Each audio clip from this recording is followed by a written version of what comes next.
आंदोलन चल रहे थे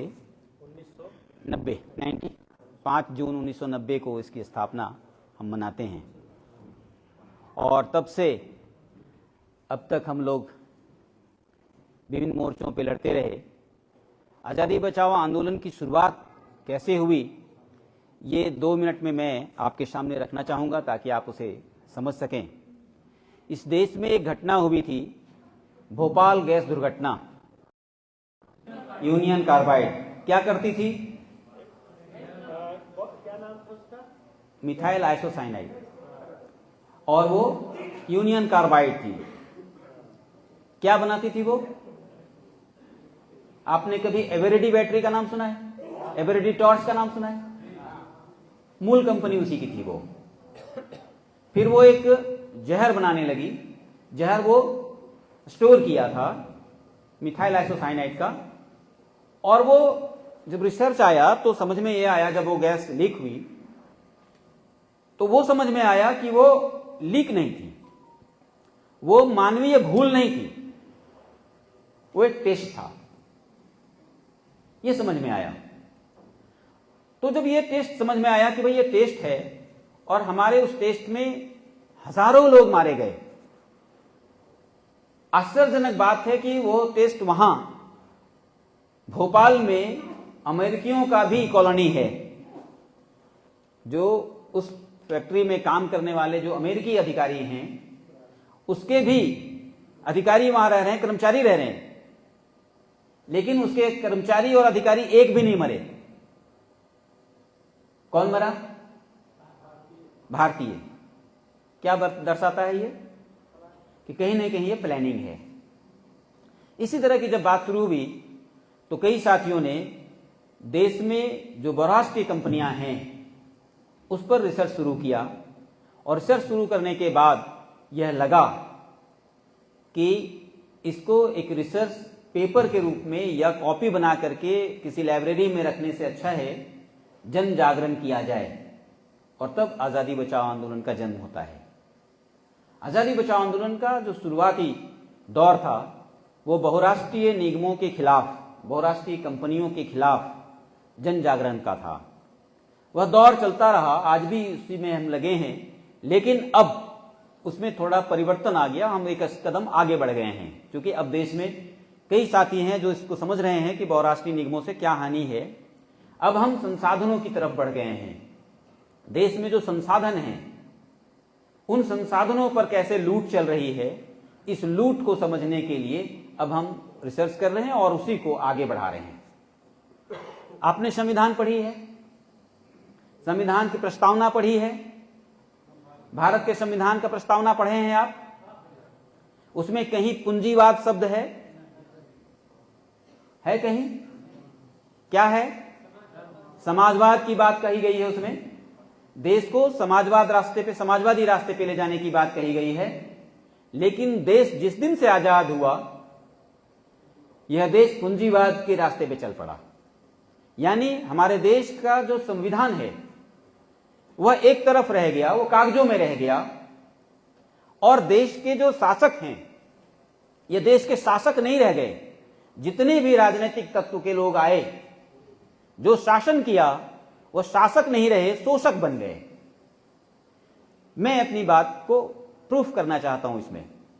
आप अपने संविधान में कभी अगर पढ़ेंगे तो राज्य के नीति निदेशक तत्व है ना?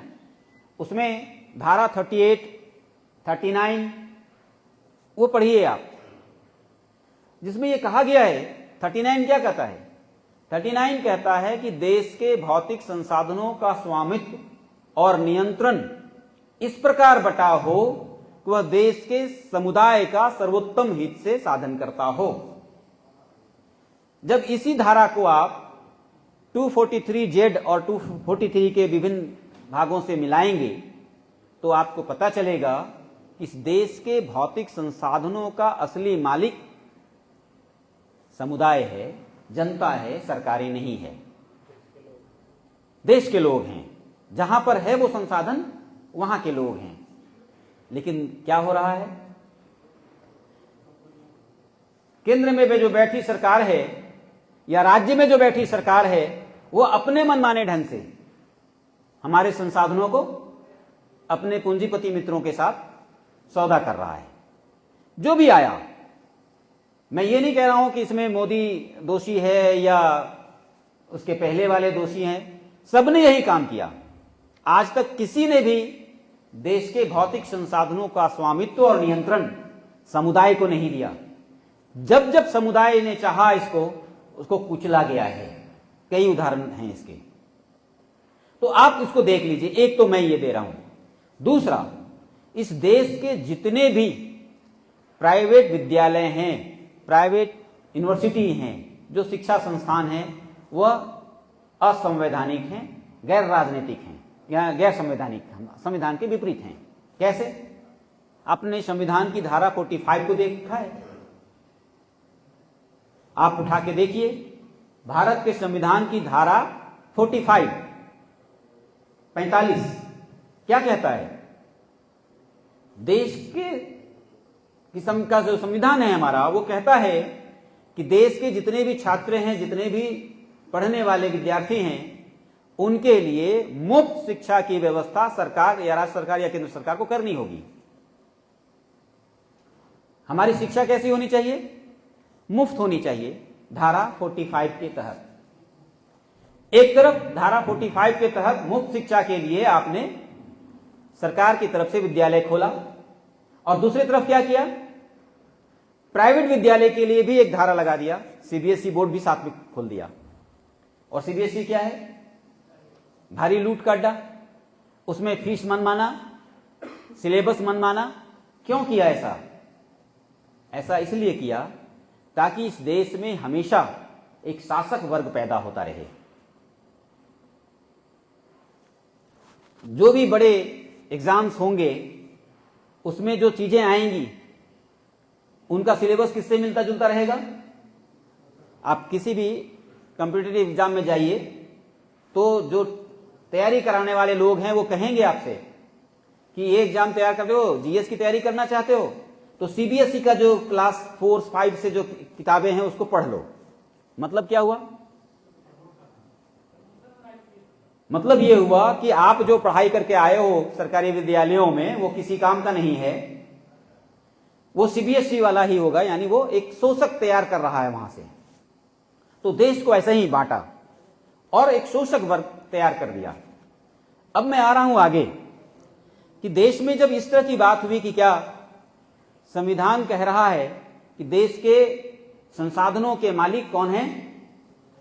समुदाय है।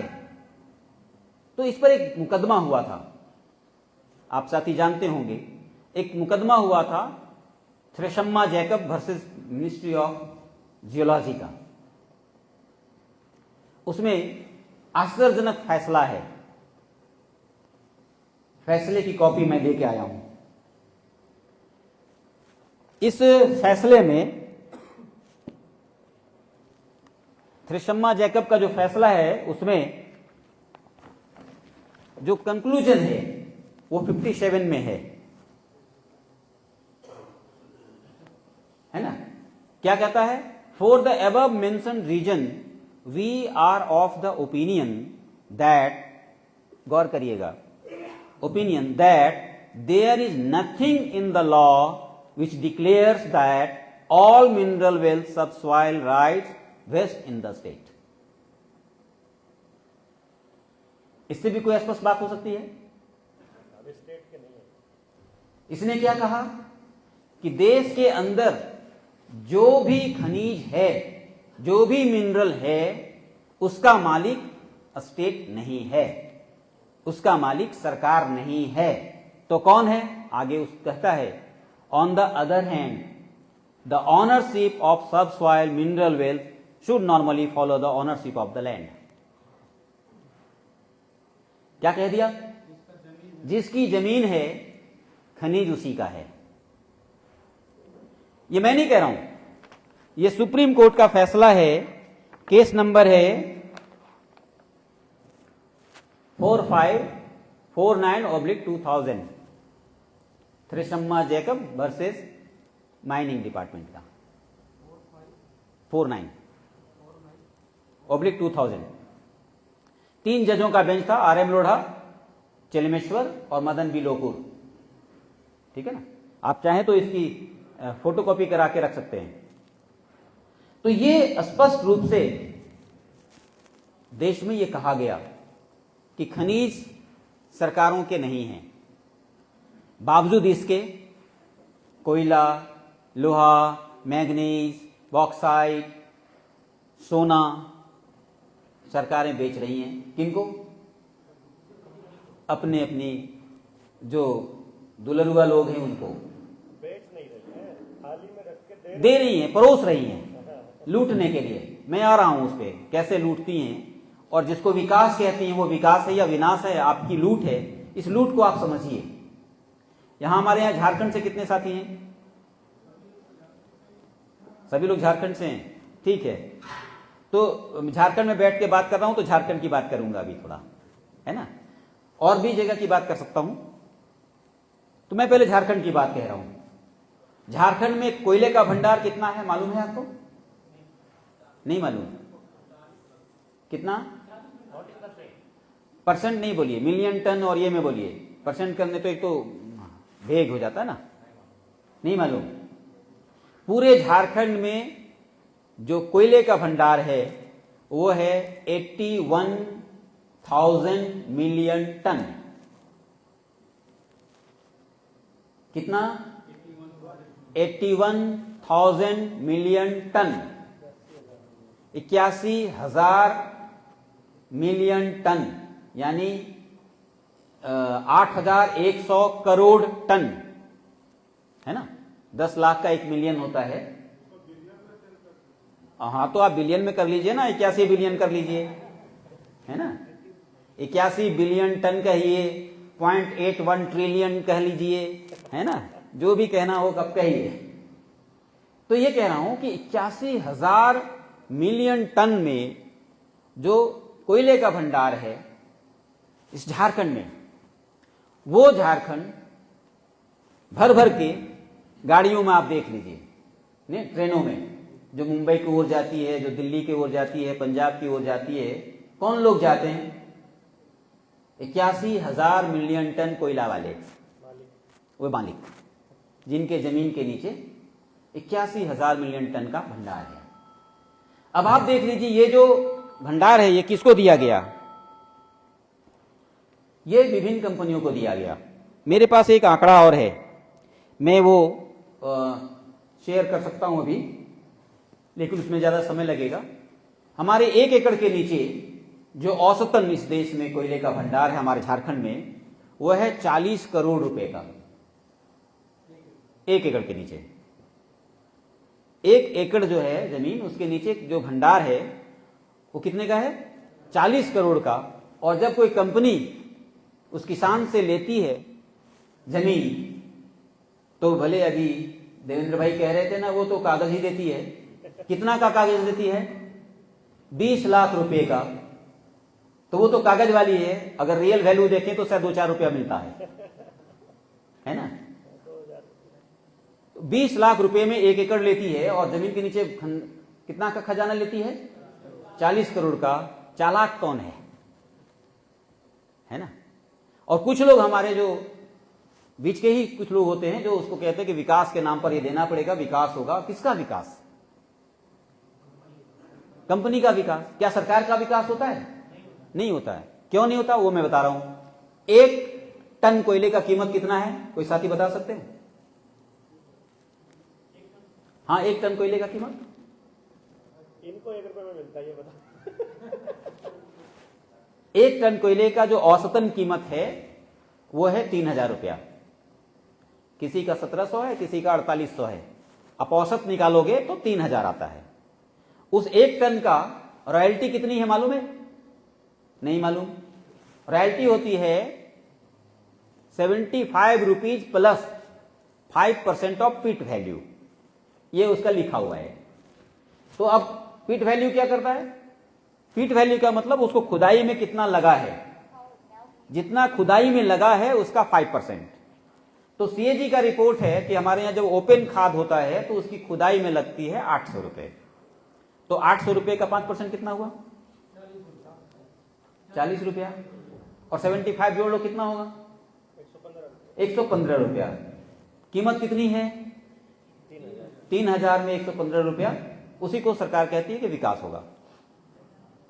तो ये क्या सरकार का विकास है? क्या विकास? जनता का विकास है? किसका विकास? इसीलिए अडानी जैसे लोग, जब उनको कुछ एक चीज मिल जाता है तो एक ही साल में वो कहां से कहां पहुंच जाते हैं। एक और चौंकाने वाला आंकड़ा देकर के फिर मैं मूल बात जो करना चाहता हूं आज आपके बीच में, क्योंकि कई राज्य के लोग हैं इसलिए कहना जरूरी होगा। झारखंड एक ऐसा प्रदेश है जो इस देश के सभी लोगों को 50-50 किलो सोना दे सकता है। जी, भारत के लोगों को 50-50 किलो सोना दे सकता है, ये मेरी गारंटी है। हर व्यक्ति को जो आने वाला भी होगा, क्योंकि अभी हमारी आबादी कितनी हुई है? 140 मान लो, तो और 4 करोड़ और आ जाए उनको भी दे देंगे। मैं एक आंकड़ा दे रहा हूं। झारखंड सरकार की एक किताब है, उसका नाम है ग्रीन कॉरिडोर, झारखंड सरकार की। उसके पेज नंबर 4 में आप देखेंगे आंकड़े हैं, उसमें दिया हुआ है कि झारखंड में जो सोने का भंडार मिला है वो मिला है 72 मिलियन टन।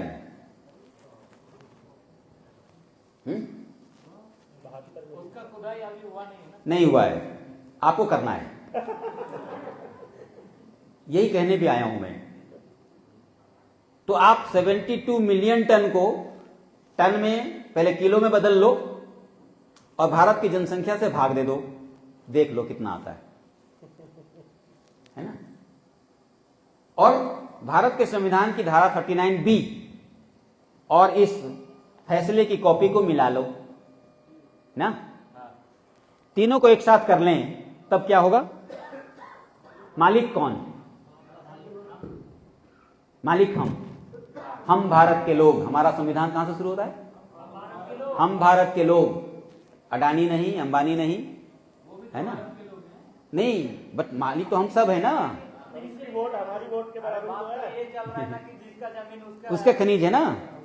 तो ये मैं कह रहा हूं कि ये जो स्थिति है हमारी लूट है, और ये इस लूट को करने के लिए इस देश में मल्टीनेशनल्स के और जो देशी विदेशी कंपनियां हैं, इन कंपनियों की गिद्ध दृष्टि लगी हुई है। और वो ये कह रहे हैं कि उन कंपनियों का विकास ही देश का विकास है। क्योंकि वो जो जीडीपी का जो आंकड़ा देते हैं ना, जीडीपी का जो झूठ चलाते हैं, नहीं, जीडीपी क्या है भाई? यहां हम 5 लोग बैठे हैं, एक आदमी के पास 10 करोड़ है, एक आदमी के पास 2 करोड़ है, एक के पास 50 लाख है, दो के पास कुछ नहीं है, जीरो है।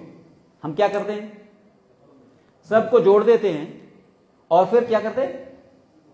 जितना से है वो भाग दे देते हैं। तो क्या हो जाएगा? जो इसके पास जीरो है वो भी करोड़पति दिखता है।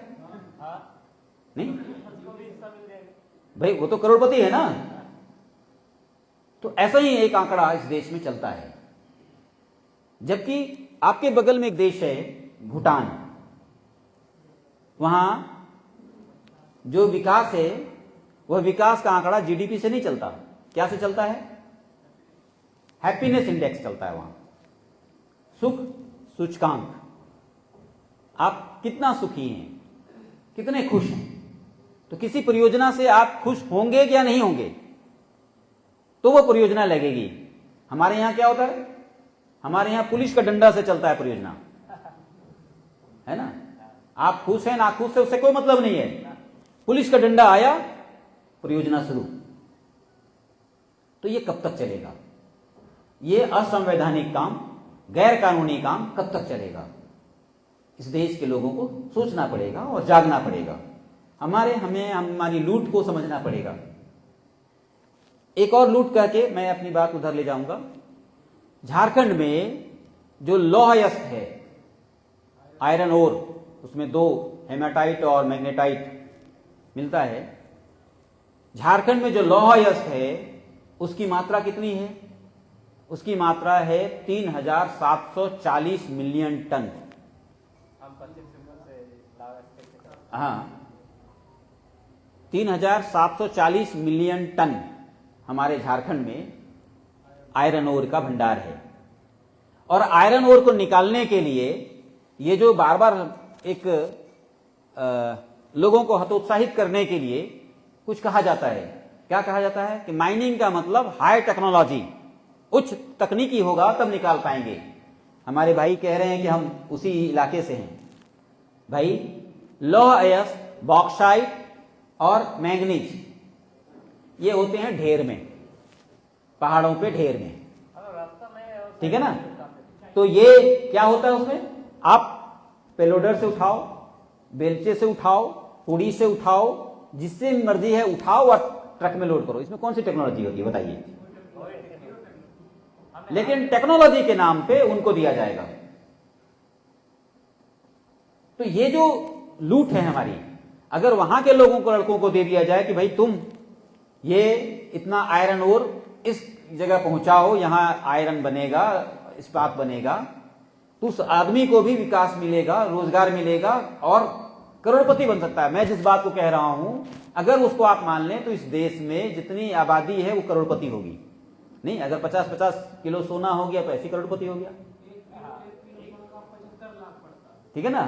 तो मैं ये कह रहा हूं कि हर व्यक्ति करोड़पति हो सकता है, हर व्यक्ति सोने में वो बात कर सकता है जिसकी बात आप 3 दिन से कर रहे हो। मतलब अगर आप एक्सचेंज करोगे तो सोने में आप कर सकते हो, लेकिन वो लूट किसी और जगह जा रही है और आपको कागज का टुकड़ा दिखाया जा रहा है। तो इन संसाधनों को बचाना और संसाधनों पर अपनी अधिकार, ये जरूरी है, इसकी लड़ाई लड़नी चाहिए। यही हाल बॉक्साइट का है। और मैं लूट की जिसकी बात कह रहा हूं, आयरन ओर पर, जिस आयरन ओर से 60% आयरन निकलता है उसकी रॉयल्टी मात्र 26 रुपया है। 60% जिससे निकलता है उसका मात्र 26 रुपया है पर क्विंटल। तो आप बताओ आयरन की कीमत कितनी, 1 किलो लोहे की कीमत कितनी, उससे 60 किलो निकलेगा 1 क्विंटल से, और उसके लिए रॉयल्टी कितनी देनी है। तो रॉयल्टी का दर क्या है, और सरकार कहती है रॉयल्टी मिलेगा इसीलिए इन कंपनियों को देना है और इसी से आपका विकास होगा। तो ये अगर सारा चीज, भाई आप अगर रॉयल्टी उतना ही लेनी है देश को चलाने के लिए, अगर आपको जरूरत पड़ती है उसके बारे में बाद में सोचेंगे, लेकिन फिलहाल अगर उतना सोच रहे हम, ये 26 रुपया हमारे गांव का भी नौजवान दे देगा तो वो उस 4500 रुपये का जो क्विंटल मिल रहा है आयरन ओर, वो तो उसका होगा ना, 26 रुपया देकर दे सकता है ना वो। तो ये नहीं हो रहा है, बल्कि हो क्या रहा है, सीधा का सीधा लूट। तो मैं आज ये बात कह रहा हूं कि इस देश में जितने भी ये संविधान के खिलाफ, मतलब संविधान हमारा कुछ कह रहा है, देश किसी और दिशा में जा रहा है और देश इस तरफ चला जा रहा है कि जो भी आजादी टूटी फूटी मिली, आज वह भी आजादी खतरे में है, खत्म हो चुकी है।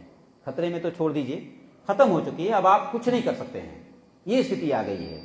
अगर अभी भी जागेंगे, हुंकार भरेंगे तो बहुत कुछ हो सकता है, लेकिन अगर सो गए तो गुलामी तो आ चुकी है। और पहले एक कंपनी हुआ करती थी, ईस्ट इंडिया कंपनी, जिसके खिलाफ एक लंबी लड़ाई लड़ी गई। आज तो कई हजार कंपनियां हैं जिनके खिलाफ आपको लड़ना है। आपको कदम कदम पे, मतलब कुछ भी एक कदम बढ़ाएंगे वहां ही लड़ाई है, तो उसको सोचना पड़ेगा। लेकिन कोई एक ऐसा रास्ता जो हम बनाना चाहते हैं, एक ऐसा रास्ता बने कि एक के मारे ही सब मर जाए, वो रास्ता अधिकार का रास्ता आता है। मैं अपनी बात अडानी के ऊपर करना चाहता था। मित्रों, इस देश में, इस देश की संप्रभुता पर एक बड़ा खतरा आ गया है। देवेंद्र जी कहते रहते हैं इस पर, हम लोग भी कहते रहते हैं। आजादी बचाओ आंदोलन एक पुस्तिका भी निकाली है अडानी की लूट पर। आप भारत के उस नक्शे को देख लीजिए। भारत का जब वो नक्शा आप देखते हैं तो इसमें मैंने सिर्फ अभी सीपोर्ट को दिखाया है, बंदरगाहों को दिखाया है। आप उस बंदरगाह को देखिए, किनारे से उधर से चलिए, है ना, बंगाल के इलाके से, जब आप बंगाल के पास जाएंगे तो देखिए वहां धामरा पोर्ट है, कितने में खरीदा? 5,500 करोड़ रुपए में। वहां पर उसका जो पर एनम टर्नओवर है, मतलब कितनी माल लाएगा, वो बगल में हमने लिखा है। उस पोर्ट से कितना माल आना जाना करेगा वो सबके पास मैंने लिखा है, आप उसको देख लीजिए कि धामरा पोर्ट लिया, गंगावरम पोर्ट, कृष्णापट्टनम पोर्ट, फिर आप आ जाइए नीचे, है ना, वो इनोर पोर्ट, उसके बाद फिर आप चल जाइए यहां केरल में आ जाइए, फिर दिग्गी का महाराष्ट्र में, फिर चले जाइए मुंद्रा, और फिर दहेज, टूना, ऊपर में चले जाइए।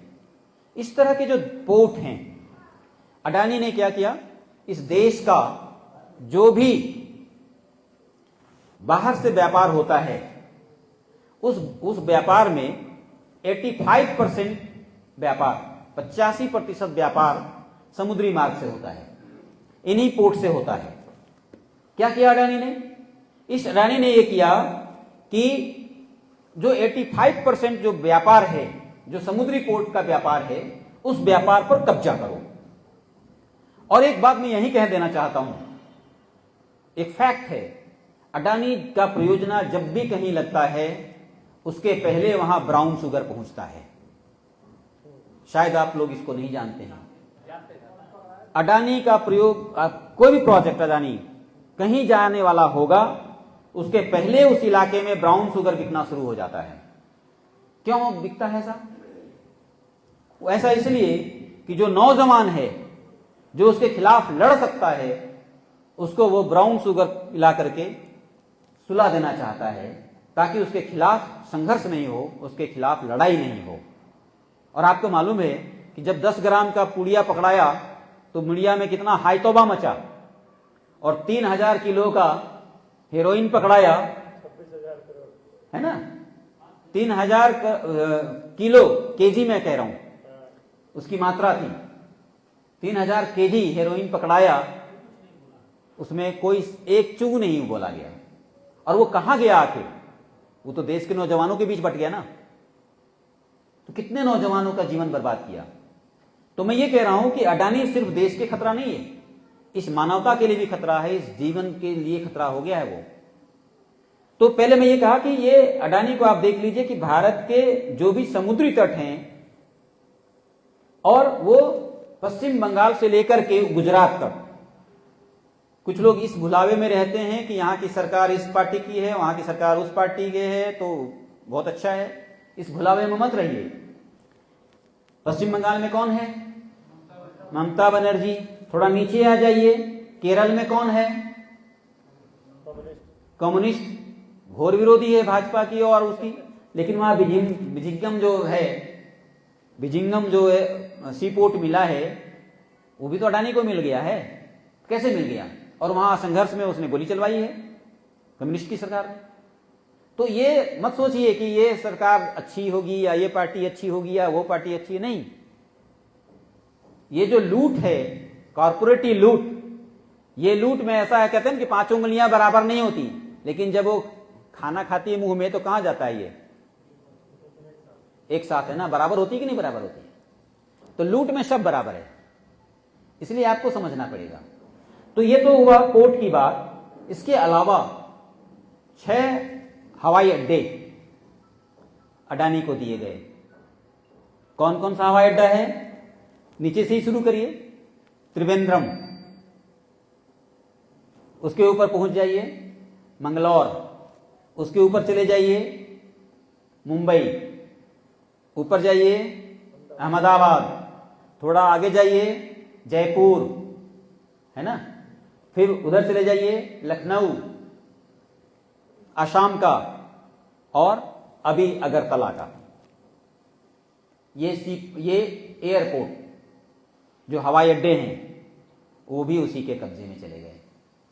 अभी 25 हवाई अड्डे और पाइपलाइन में हैं जो दिए जा रहे हैं। रांची का भी नाम आ गया है इसमें। तो हवाई अड्डों पर कब्जा उसका, समुद्री जो पोर्ट हैं उस पर कब्जा उसका, और समुद्री पोर्ट से जुड़ने वाले जितने भी, जो अभी आपने हाईवे का नाम सुना है भारतमाला परियोजना, उस भारतमाला परियोजना में लगभग 48% भारतमाला का अडानी के पास है। और यही नहीं है, वो टीओटी के तहत भी लिया गया है, मतलब जो टोल टैक्स वसूलेगा वो भी अडानी वसूलेगा। तो टोल कितना लेना है वो भी अडानी तय करेगा। तो इसका क्या मतलब हुआ? सड़क मार्ग उसके, हवाई मार्ग उसके, जल, हाँ आ रहा हूं, जल मार्ग उसके, और स्थल पर चलने वाले कई रेलवे स्टेशन उसका जीर्णोद्धार के नाम पर डेवलपमेंट किया है। यही नहीं, स्पेशल भी है, स्पेशल है। उड़ीसा से लेकर झारखंड के गोड्डा तक एक स्पेशल लाइन भी बना है अडानी के लिए, पूरे भारत में बनी है वो। तो इस तरीके से अभी मैं बता रहा हूं उसमें। अब अडानी के रास्ते में जो भी कानून आता है उस कानून को बदलने का काम भी हमारे मोदी जी करते हैं, और धड़ल्ले से करते हैं। और एक भी कानून में संसद में बहस करके नहीं किया, सब बैकडोर से किया। मैं एक उदाहरण दे रहा हूं उसमें, भाई अडानी के और भी लाभ होने चाहिए, लगा उनको मोदी जी को, तो उन्होंने एक योजना बनाई, उसका नाम है RSR योजना। सुना है आप लोगों ने? रेल सिप रेल नहीं, तो मैं बता दूं उसको क्या है ये योजना। ये योजना है कि झारखंड के पचवाड़ा से, पचवाड़ा का नाम सुना है? पाकुड़ का नाम सुने हैं हमारे झारखंड के साथी? पाकुड़ में एक कोल ब्लॉक है पचवाड़ा, पेनम का। तो पचवाड़ा से, पचवाड़ा जो कोल ब्लॉक है वहां से कोयला पंजाब को और हरियाणा को और राजस्थान को जाता है। वहां के कोल जो थर्मल पावर प्लांट्स हैं, बिजली बनाने वाले जो कारखाने हैं, उसमें जाता है। पहले कैसे जाता था? वो सीधे पचवाड़ा से रेल मार्ग से, शॉर्ट रास्ते से, है ना, वहां से वो आता था, और देवघर जसीडीह वाला जो रास्ता है, जसीडीह, और फिर वहां से आरा होते हुए फिर मुगलसराय, और मुगलसराय होते हुए सीधा दिल्ली और पंजाब को जाता था। कहा कि इसमें अडानी की कमाई कहां होगी? तो इसमें अडानी की कमाई तो हो नहीं रही है। तो एक योजना लाई गई, उसका नाम रखा गया RSR योजना, रेल सिप रेल योजना। तो कैसे होगा? पचवाड़ा से कोयला चलेगा और धामरा में आएगा। धामरा देख रहे हैं ना वहां, या तो धामरा में आएगा या फिर नीचे और उड़ीसा के दूसरी जगह पर आएगा, ठीक है ना। तो अभी धामरा है प्रपोज्ड। अब धामरा किसका है? अडानी का। आपको मालूम है उसमें कितना मिलता है रॉयल्टी अडानी को? 1 टन पे 73 रुपीस, लोडिंग और अनलोडिंग दोनों का, ठीक है ना। कमाई हो गई। तो कहां से आएगा? झारखंड के पाकुड़ से चलेगा और वो धामरा आएगा। धामरा से फिर वो जाएगा आगे जाते हुए दहेज में। देखिए वहां एक ऊपर में दहेज लिखा होगा, दहेज गुजरात का, ठीक है ना। वो सीप से जाएगा, वहां से धामरा से सीप से जाएगा किनारे किनारे किनारे किनारे दहेज में, और फिर दहेज से रेल से जाएगा जहां पर जाना है, चाहे वो राजस्थान में जाए, पंजाब में जाए, चाहे हरियाणा में जाए। तो ये कमाई है, और ये RSR योजना बनाई गई शुद्ध रूप से उनकी कमाई के लिए। हाँ, रेलवे सिप और रेलवे, और 2 जगह कमाई होगी। एक जगह वो धामरा में लोडिंग के लिए कमाई होगी, और दहेज में अनलोडिंग के लिए कमाई होगी, है ना। लोडिंग अनलोडिंग दोनों में कमाई होगी। तो जो कोयला 3 रुपया किलो पहुंच रहा था, आज वो कोयला 14 रुपये किलो पहुंचेगा। तो क्या होगा इससे? जो कंपनियां जो बना रही हैं थर्मल पावर, जो पहले 2 रुपया 90 पैसा, 2 रुपया 93 पैसा में बेच रही थी गवर्नमेंट सरकार को और कंज्यूमर को 4 रुपये तक, उसकी कीमत 3 गुनी 4 गुनी बढ़ेगी अभी हरियाणा में अडानी ने ब्लैकआउट किया था। आपको मालूम है हरियाणा एक ऐसा प्रदेश है जो जितने भी मेथड हैं बिजली बनाने के, सभी मेथड से बिजली बनाती है। Thermal power, nuclear power, solar power, wind power, biomass, हर पावर से बनाती है ना। इसके बावजूद भी वहां 8,300 मेगावाट बिजली बनती है। अभी वहां कुछ कमी आ गई थी, हालांकि हरियाणा में करीबन 12,500 मेगावाट का कैपेसिटी है बनाने का, बनता नहीं है। तो अभी 6,500 कुछ बन रहा था, तो समझौता हुआ कि अडानी से दिया जाए 2015 में। 2017 तक वही रेट पर दिया गया, 2 रुपये 90 पैसे। फिर उस अडानी ने कहा कि नहीं, कीमत थोड़ा महंगा हो गया है। और कहां से आ रही है बिजली? वहां से, हरियाणा के साथी बताएंगे। वो आ रहा है मुद्रा से, नहीं एयरपोर्ट नहीं, मुद्रा में उसका बड़ा थर्मल पावर प्लांट है। देश का जो सबसे बड़ा थर्मल पावर प्लांट है, एक यूनिट, वो अडानी का ही है, वो मुद्रा में है। मुद्रा एयरपोर्ट भी है, मुद्रा में उसने तो सेज बना रखा है।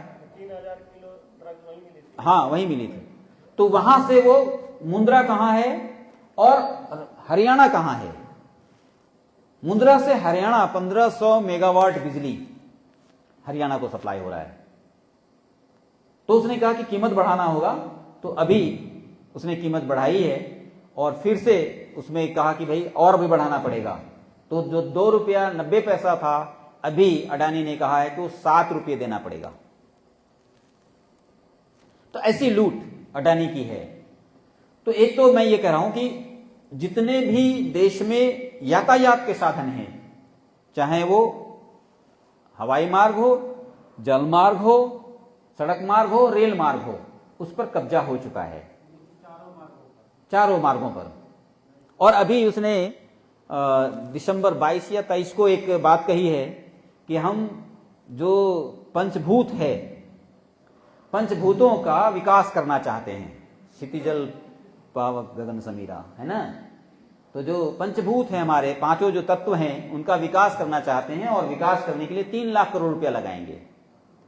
मतलब जो कुछ बच गया है उसको भी हम खरीद लेंगे। अब उसका इशारा यही है। तो अब हम ये कह रहे हैं कि अब तो ये देख लिया आपने कि ये यातायात के साधनों को, उधर देखिए एक नक्शा लगा हुआ है कि देश में मिनरल्स कहां कहां हैं, कहां कहां मिनरल्स हैं, किस किस स्टेट में किस तरह के मिनरल्स हैं, कितना है। तो आपको शायद ही कोई देश का कोई पार्ट बचा होगा जहां कोई बिंदी ना दिखे, है ना। वो सभी बिंदियां जो दिख रही हैं, किसी न किसी मिनरल्स की बिंदियां हैं। तो आप देख लीजिए, नहीं कोई भी ऐसा, कोई देश का कोई कोना नहीं बचा हुआ है जहां कोई बिंदी ना हो। मेरे एक साथी, जब मैं हरियाणा में ये बात कर रहा था, तो कहा कि हरियाणा में तो सिर्फ खेती की बात होती है। मैंने कहा कि ये तो बड़ी भूल है। हरियाणा देश का एक ऐसा राज्य है जो पूरे देश में सबसे ज्यादा टीन देता है। पूरे देश में जितना टीन पाया जाता है, टीन, उसका 60% प्रोडक्शन हरियाणा देता है। आश्चर्यजनक बात है ना। कुछ दिन पहले मैंने एक आंकड़ा निकाला था, हरियाणा के हर व्यक्ति के हिस्से में लगभग 7 लाख रुपए का खनिज संपदा है जो कंपनियां लूट रही हैं। हाँ जी, टोटल का। सिर्फ टीन ही नहीं है, और भी चीजें हैं। हरियाणा जिसको आप सिर्फ कृषि प्रधान देश क्षेत्र मानते हो, वहां की स्थिति यह है। तो छत्तीसगढ़, झारखंड, मध्य प्रदेश, महाराष्ट्र, इसकी तो बात ही निराली है। तो अब क्या हुआ कि वो जब इन संसाधनों पर उसका कब्जा हो गया, तब उसके दिमाग में आया कि क्यों नहीं देश के ऊर्जा पर कब्जा किया जाए।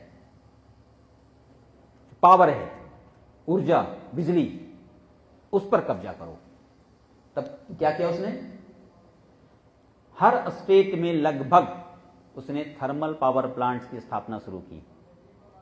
जहां वो थर्मल पावर प्लांट्स नहीं लगा रहा है, वहां सोलर पावर लगा रहा है, वहां विंड पावर लगा रहा है, ग्रीन पावर लगा रहा है, ऐसा कर रहा है वो। इससे क्या होगा कि पूरे देश का एनर्जी उसके कब्जे में आ जाए। और फिर जब एनर्जी कब्जे में आ गया तो फिर वो दूसरे, जब एनर्जी थर्मल पावर प्लांट्स उसके कब्जे में आते हैं तो नेचुरली उसको उसकी पूर्ति के लिए कोयले पर स्वयं हो जाएगा, कोयला तो उसका ही हो जाएगा फिर, क्योंकि वो इसी बात कहेगा भाई थर्मल कैसे चलेगा मेरा, तो कोयला चाहिए ना, तो कोयले पर उसका किया। तो जब उसको इतने से पेट नहीं भरा तो कहा भाई देश के अनाज पर भी कब्जा होना चाहिए, है ना। देश का अनाज भी किसी और के कब्जे में चल जाए तो देश का तारनहार कौन होगा?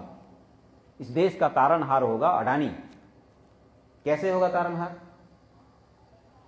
वो बता रहा हूं। जो कृषि प्रधान इलाके हैं हमारे, वहां उसने साइलो का निर्माण किया, और साइलो में कैसी लूट है, शायद डिस्कशन किए होंगे आप। एफसीआई नाम सुना है ना, फूड कॉरपोरेशन ऑफ इंडिया, है ना, जो भारतीय खाद्य निगम है, वह जब 1 टन अनाज रखती है अपने गोदामों में तो उसका खर्च कितना आता है?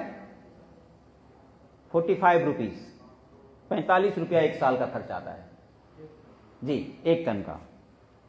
1 टन अनाज जब एफसीआई रखता है गोदाम में तो उसके लिए 45 रुपीज वो देता है अपने गोडाउन को संचालन के लिए। और वही एफसीआई जब साइलोज में रखवा रहा है तो 1 टन का कितना दे रहा है? 200 रुपया। लूट हुई कि नहीं? कितने की लूट हुई? 155 रुपया का पर टन। आपके हरियाणा में कितने साइलोज हैं? पानीपत में, नौलथा में, सोनीपत में, कैथल में, शार में, और एक नरवाना के पास तैयार हो रहा है अभी, ठीक है ना। पंजाब में भी हैं, और हमारे बिहार के साथी हैं यहां, बिहार में भी है कहीं, मालूम है आपको? कहां बताइए? हाईवे या रेलवे के नजदीक मिलेगा। नहीं, वो बिहार के साथी को मालूम होना चाहिए। कटिहार का नाम सुना है आपने? कटिहार में 2 साइलोज बन रहे हैं, ठीक है ना। इसके अलावा मुजफ्फरपुर के पास फूड प्रोसेसिंग यूनिट लगाने जा रहा है अडानी। क्यों मुजफ्फरपुर? कहा कि वहां लीची बहुत होता है, तो लीची से वो जूस निकालेगा अडानी। नहीं, आप नहीं निकाल पाए, तो वो अब जूस निकालेगा। तो ये जो स्थिति है, इसका देश का, हाँ, देश का भी जूस निकाल रहा है वो। तो अब ये कह रहा है कि पूरा इसी तरीके से छत्तीसगढ़ को आप जानते हैं, छत्तीसगढ़ को धान का कटोरा कहते हैं ना। तो धान का कटोरा में से धान तो निकलना चाहिए उसको, तो क्या किया? छत्तीसगढ़ में उसने भूसे से तेल निकालने की बात कही, हाँ, कि वो ब्राउन ऑयल निकालेंगे, और उसके लिए एक फैक्ट्री बड़ा उसने लगाया राजनांदगांव में। क्यों? ताकि, और वहां साइलो का भी करेगा, तो जितना धान है उसको खरीद के वो, कि भाई हमें भूसा निकालना है, इसीलिए वो उसको चाहिए वहां, तो धान उसके कब्जे में आ जाएगा, भूसा निकालेगा और फिर चावल आपको बेचेगा, है ना। तो क्या कहना चाहता है कि जितने तरह के अनाज हैं, जो आपका खाद्यान्न है, उस पर भी उसी का कब्जा होगा, मिनरल्स पर कब्जा होगा, यातायात पर कब्जा होगा, और तो और अडानी जहां भी काम करता है, आपने सुना होगा कि टाटा या बिरला या दूसरी कंपनियां वो एक नाम से काम करती हैं, एक कंपनी काम करती है उसकी वहां। लेकिन क्या आपको जानकारी है, अडानी जहां भी काम करने जाता है वहां एक अलग कंपनी का निर्माण करता है, वहां के लिए अलग कंपनी बनाता है। अडानी ग्रुप ऑफ कंपनीज में वो सब शामिल हैं। और बता दें, जितने भी कंपनी उसके रजिस्टर्ड हुए हैं सभी का एक ही एड्रेस है, अहमदाबाद वाला। जितनी कंपनी हुई है पूरे भारत में उसकी रजिस्टर्ड, एक ही पोस्ट बॉक्स नंबर, एक ही कमरा, एक ही घर, ये है। इसका मतलब क्या है? फ्रॉड का एक दूसरा तरीका भी खोज रखा है, क्योंकि वो बैंकों को लूट रहा है, तो वहां से लेता है, एक को दिवालिया कर दिया, फिर एनपीए करवा लिया, फिर उस पर कुछ नहीं, फिर अगला जगह अगली कंपनी काम कर रही है, और सब जगह वो सेज का प्रयास कर रहा है एसीजेड बना करके। वो एक अलग लूट है, उस पर एक लंबी बात हो सकती है, अलग से ये कह सकते हैं। अब ये जो जिन जगहों पर उसको माइनिंग नहीं मिला है, जैसे कोयले का माइनिंग नहीं मिला, आयरन का नहीं मिला, वहां वो क्या कर रहा है, वहां ट्रांसपोर्ट का काम ले रहा है या एमडीओ का काम ले रहा है, माइंस डेवलपर ऑपरेटर का काम, ताकि किसी न किसी रूप में उसके सामने आ जाए। अब मैं अपनी बात समाप्ति की ओर ले जा रहा हूं। भारत में जो संविधान है उसमें 48 भी एक संविधान में एक धारा है जिसमें देश के वन्य और वन्य जीवों की रक्षा करना भारत सरकार का जिम्मेवारी है। लेकिन जहां भी मिनरल्स मिलते हैं, कहां मिलते हैं मिनरल्स? जंगलों में। तो जैसे ही जंगल में मिनरल्स मिलेगा, कोई भी कंपनी हो तो सबसे पहले क्या करेगा, वो जंगल काटेगा, है ना, जंगल काटेगा, वन्य जीवों को हटाएगा और तब माइनिंग करेगा। तो क्या ये संविधान सम्मत है? हम कैसे संविधान के खिलाफ हम जा रहे हैं, ये हमको देखना है। और संविधान तो बात की बात है, जीवन के खिलाफ जा रहे हैं। और अगर संविधान ने हमें वो शक्ति दी है कि आप मालिक हो, तो हमारी लूट चल रही है, इतनी बड़ी लूट हमारी हो रही है। तो मित्रों, मैं सिर्फ आपको ये आगाह करने आया और सिर्फ ये जानकारी देने आया कि क्या हम इस लूट के खिलाफ एकजुट होंगे, हम इस लूट के खिलाफ लड़ने को तैयार हैं। तो इसके लिए हमें यह है कि अपने इलाके में जो जो संसाधन हैं उसकी जानकारी, और उस लूट को हमको पढ़ना है, उस लूट पर हमको रिसर्च करनी चाहिए और वहां एक संघर्ष करना चाहिए और ये हुंकार भरना चाहिए कि ये जल, जंगल, जमीन और खनिज हमारा है ना। ये लड़ने के लिए आपको ये सूत्रवाक्य बनाना पड़ेगा, ये किसी भी सरकार की नहीं है, ये किसी कंपनी की नहीं है। और जब तक हम इन संसाधनों पर अधिकार प्राप्त नहीं कर लेंगे, जब तक इन संसाधनों को हम अपने अंदर नहीं कर लेंगे, तब तक हम चैन से नहीं बैठेंगे। हम इसी आशा के साथ कि आपका सहयोग मिलेगा। बहुत बहुत धन्यवाद।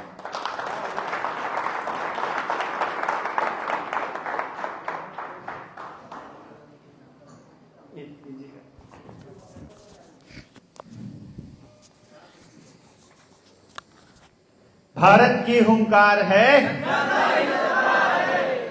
ये जो दांगी साहब ने आप सबको बताया, खुली आंखें? अभी तो शुरू भी नहीं हुई है खुलने, अभी तो नवजात शिशु हैं हम। जब आंकड़ों में जाना शुरू करेंगे ना, अभी लूट का एक हिस्सा बताया इन्होंने, अदानी अंबानी पे तो आए नहीं,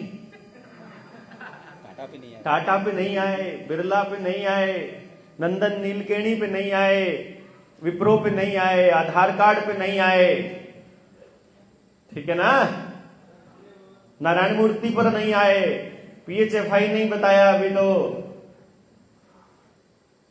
और तमाम दस्तावेज। अगर आपको फसलों के बीमा कंपनियों का खेल, आपके ये जो आयुष्मान कार्ड बन रहा है इसका खेल, आपका आधार कार्ड बन रहा है इसका खेल, आपके बच्चों के स्कूलों में जो उनके लिए नया एजुकेशन पॉलिसी बना रहा है उसका अभी तो शुरू भी नहीं हुए हम,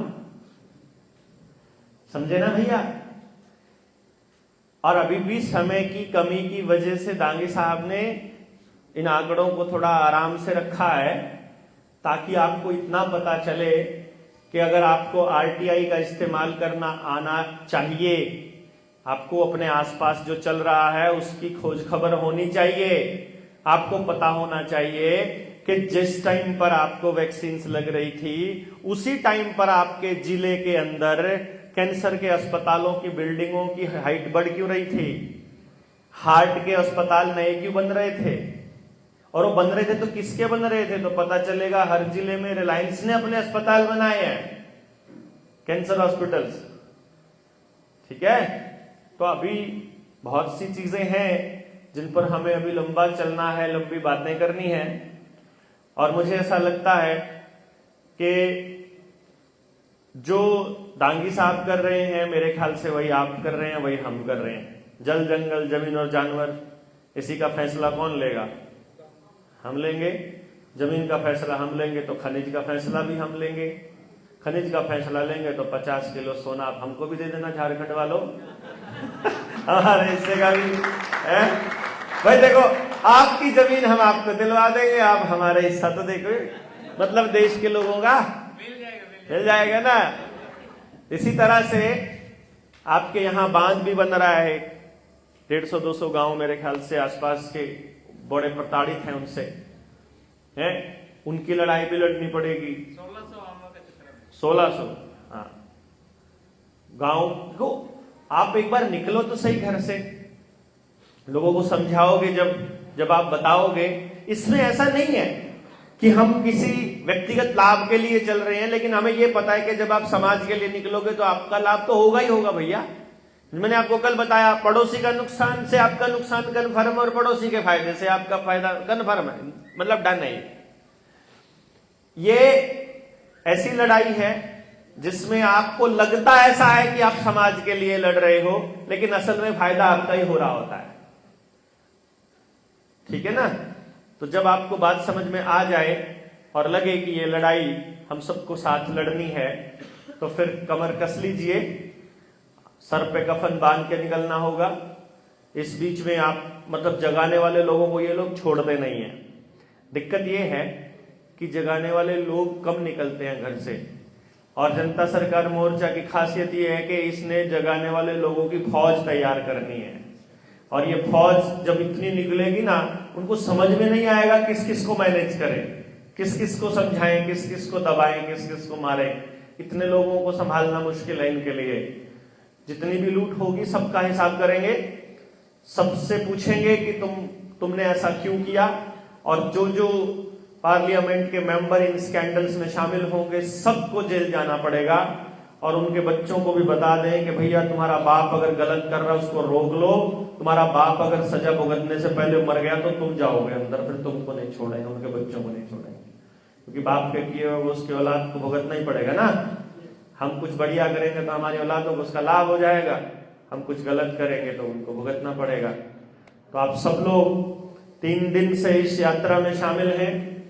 हमें ऐसा लगता है कि इस परिवार में आप जीवन भर के लिए जुड़ गए हैं, मतलब मैं तो अपनी तरफ से कह रहा हूं। आप बताइए अपना क्या विचार है? हाँ, तो आप इस परिवार में आपका स्वागत है। अभी आपको बता देंगे हम कि जिन लोगों ने अपने आवेदन भेजने हैं वो किस नंबर पर भेजने हैं और क्या स्टेप आगे बढ़ना है। इस शानदार यात्रा के लिए, यहाँ तक के और इस खूबसूरत आयोजन के लिए, इस ट्रेनिंग में आपके यहाँ उपस्थित रहने के लिए आप सबका बहुत बहुत धन्यवाद। आप सबको शुभकामनाएं।